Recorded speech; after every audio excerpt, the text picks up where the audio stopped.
Shaharra mata duree namoonni tokko tokko nama yoo kabaja namni si kabaja kan jedhu irratti yookiin immoo yoo ati nama kabaje namni si kabaja malee ati yoo nama hin kabajne namni si hin kabaju waan jedhu irratti ani immoo faallaa sanaan isinitti hima jedheeni maaliif akka ta'e akkam akka ta'e hiikaa isaa faanaa jechuudha.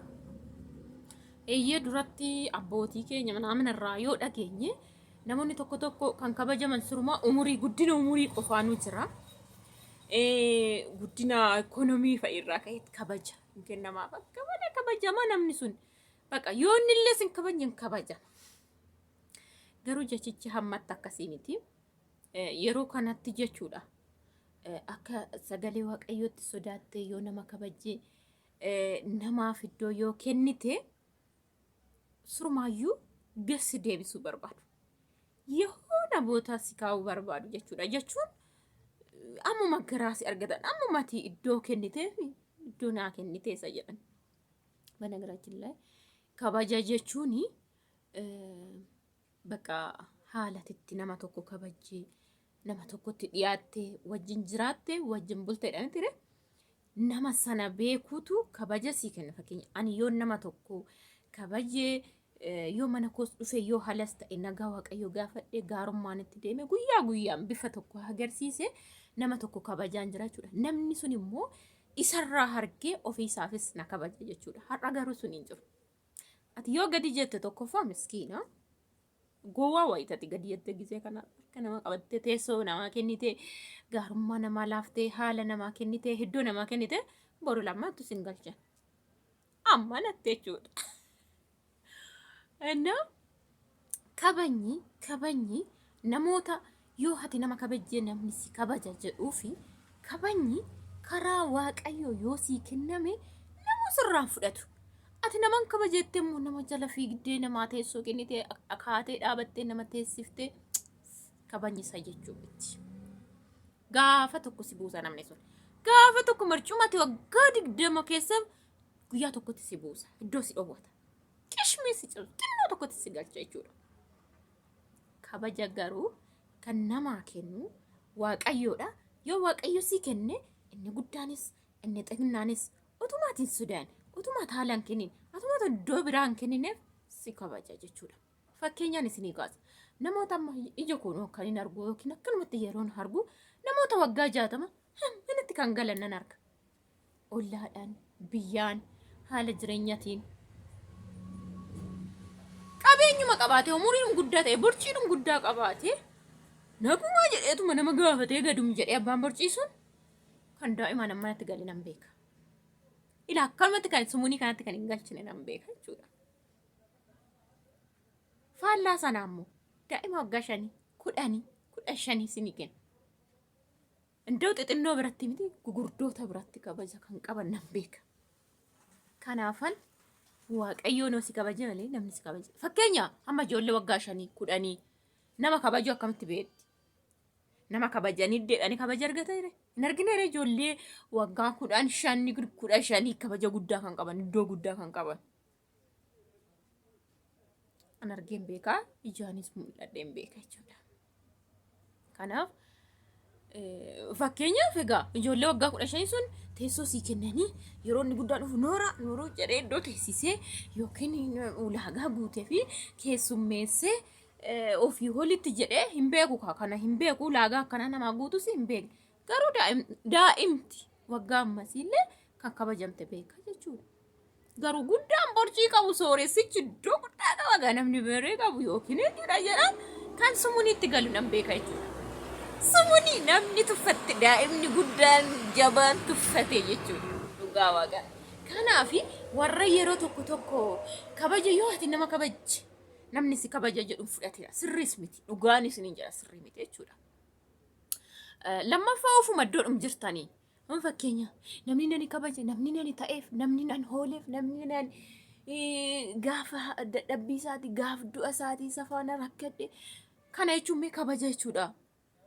Ani fakkeenya nama tokko kaleessumaa qabee hammarraa yeroo inni gaddu yeroo inni gammadu iddoo inni gadi bu'etti iddoo inni gargaaretti wajjin mul'adhee liqeessee fi gargaaree iddoo inni boo'etti imimmaan irraa xaragee yoon jedhe ani garuu gaafa tokkitti mee naa hooli yoon jedhe hin argamne maanan kabajnyere naan hoolu tokko nan beeka ni sin jira in oolamu jechuudha hin jira warreen akkasii kabajjoomaas hin kabajirre kunimee kabaja kunimee hoolmadha kunimee gaarummaadha gaarummaarraa ka'eet namni gaarummaa keessii godhame tere kana warra namoonni baay'een innaa namni tokko tokko guddaa ta'ee iddoo dhabu yookiin gaarummaa dhabu sila naman kabajneef sila naman jaalanneef sila iddoo namaan kennineef sila naman gargaarreef jedhuun namoota gurguddaa waggaa 50 40 baay'ee xixiqqatan naa laaltan laa akkasiif carraasaa yookiin immoo hammuma waaqayyo kabajuma isaa iddoodhuma isaa biyya lafaatti isaa kenneedha. Namni sun kabajummaa guddummaa isaa umurii isaa dhabee miti nama hooluu dhabee miti gaarummaan isaa faallaa ta'eeti malee jechuudha. Iddoo isaa dhabee jechuudha. Isinii kaasame fakkeenya jechuudha. Kanaaf isinii mee kaase yoo kabaja ati nama kabajjeef namni si kabaja ta'e daa'imti waggaa 10 fi 15 eenyu maal waa'ee nama kabaju maalitti beekti?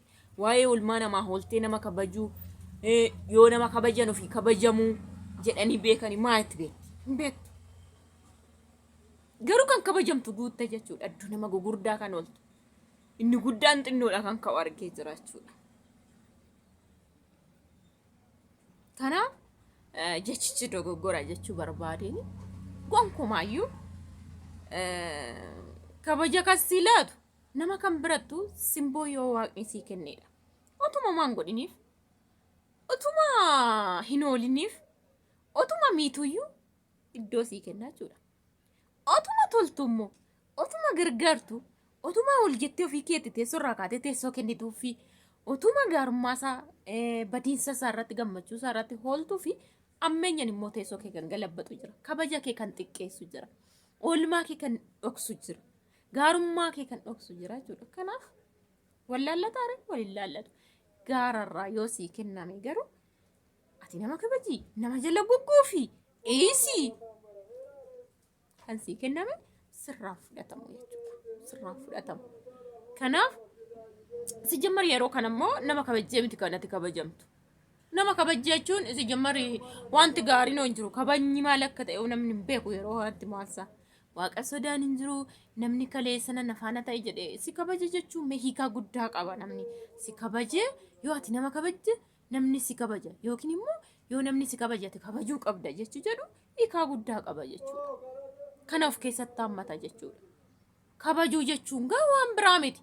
Ati dhaqii maqaa nama sanaa ta'ii miti. Oolmaa gaarummaa dhiphina isaa irratti yaada laatte fi gadda isaa irratti hirmaattee gaafanni wanti ta'e gaafini tuumame gaafisa sana shergootee fi kana jechuun hin kabajji nama sana hin jaalatte nama sana iddoo kenniteef nama sana kanaaf immoo akka borummoo darbeega tarii atis nama waan taateef yoo si mudate akkas nama sii ta'uu jechuudha.